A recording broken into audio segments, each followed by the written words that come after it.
Well, everyone, it's just about the end of another work day. They're about 30 minutes away from wrapping it up, or maybe a little less. Melinda and myself, we've been in the house for the past couple hours this afternoon, or maybe longer, preparing for what we need to exit the country. And I'm going to tell you, from leaving out of Iloilo here and having to go to an international airport like to Manila or Cebu, and then there's all that Cebu battle going on right now between Governor Gwen Garcia in Cebu and President Duterte. They're butting heads, and we have to take a swab test again to leave the country. You know, with swab coming in, we got swab to leave out. Now that's not Philippines rules. That's the United States rules. If you're entering in from a foreign country into the United States, we have to have a negative COVID test.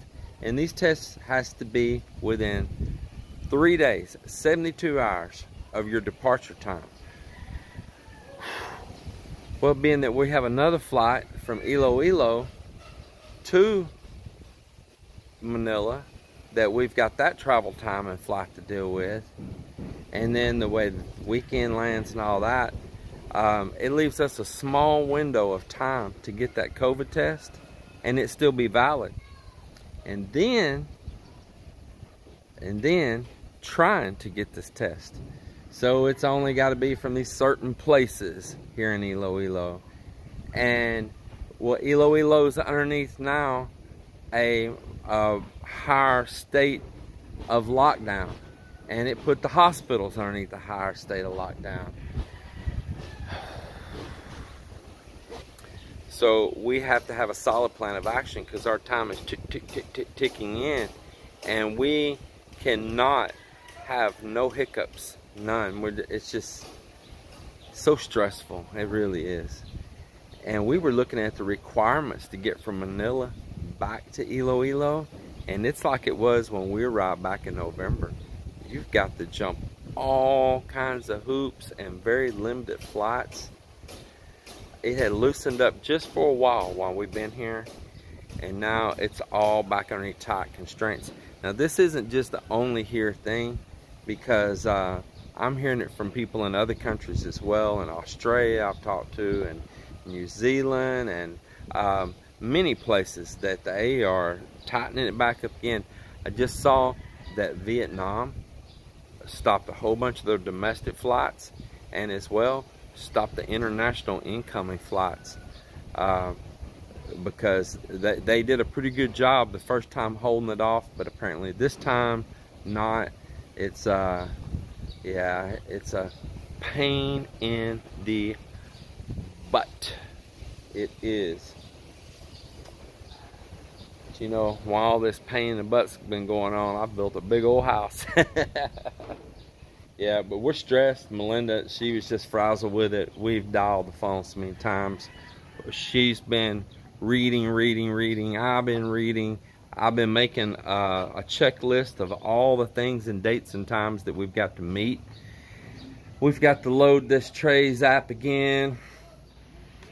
They say we got to load this thing for Philippine Airlines and for an international flight, and get registered with them within 5 days prior to flying, and have a checklist. You won't know what the checklist is until you load that, and you can't load that until within 5 days of your flight. So it means within that last 5 days, if there's something you don't know about, you're gonna be boogieing, you know. And boogieing and getting something done quick in the Philippines, those words don't match. They don't go together. Although I can't say that completely, because that immigration office the other day, they took care of me fast. They didn't mess around. They made a mistake. I had to come back and get it corrected, you know, but they're the ones that caught that. So I guess I can't say it totally. The immigration office was pretty good. Well, it's late in the evening. This is going to be a little plug-in after our closing for the day video. I just now was visiting with the doctors next door, and we were talking, and I said, are y'all coming out here this weekend? I'm gonna give them some bamboo for a little project over at their place as well. And he said, I don't know, because of the lockdown in the city. Well, we've been going back and forth city, and there's been a couple military checkpoints, and we show our ID and we tell them the reason why we're going, and they let us on through. But we noticed it'd been kind of lax. He said that tonight at midnight it goes into lockdown, and you will not be able to go into the city from out here in the province unless you have a travel pass. So here's this travel pass thing again. See, it's going all backwards. We haven't had to have a travel pass the whole time we've been here. They had them before last summer of last year, but now it's a complete turnaround again. So he said, look, if you got things you got to do in the city, you better go get that travel pass tonight. He said, because in the morning everybody's going to be at the Barangay Hall trying to get them. This is what the doctor says, and I choose to believe him. He's a very respectful man. He's a very smart man. He's a very successful man, and I have respect for him. I like him, and I like, you are right, Doc. And I ran and found Melinda with her moms and said, you need to go Barangay Hall and try to get us travel passes for tomorrow. That means that all of our remaining time here, it's going to be pretty tough. At this point, we've got, I think, maybe 11 days left. I think that's what it is, 11 or 10. 11, tomorrow will be 10. So I don't know what to say about it. I'm so thankful that the time that we've been here, that things had loosened up for a while, and that we were blessed to be able to build this home and get the whole shell to it in place, and all the utility part of it pretty much in place, and everything that we've done. And I'm very thankful for that. And it's just kind of ironic to me that now, as things are locking back up, is right when we are finishing up and we're going to return back to US, and where in the state of Texas it's not strict at all.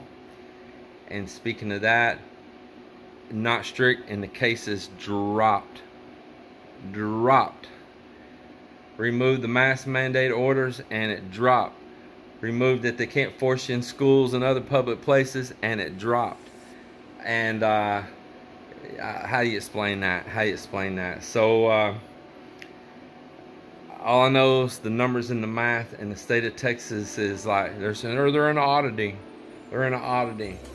Fauci said, they must just really be behaving down there in Texas. You know, like we're all staying 20 feet apart from each other. No, everything is blowing and going. And going is where I'm going. To Texas. Yeah.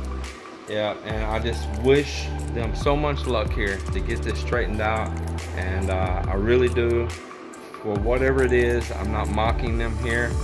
And anyway, they're doing what they got to do. I respect it. Meanwhile, Mel and I, we're ready to bounce out of here and go back to our wide open spaces. Now, you know, I'm gonna throw a trivia in. Wide open spaces. Tell me who sang that song right there. Tell me the band, tell me where they're from, tell me what you know about them. Put in the comments below. See you on the next one.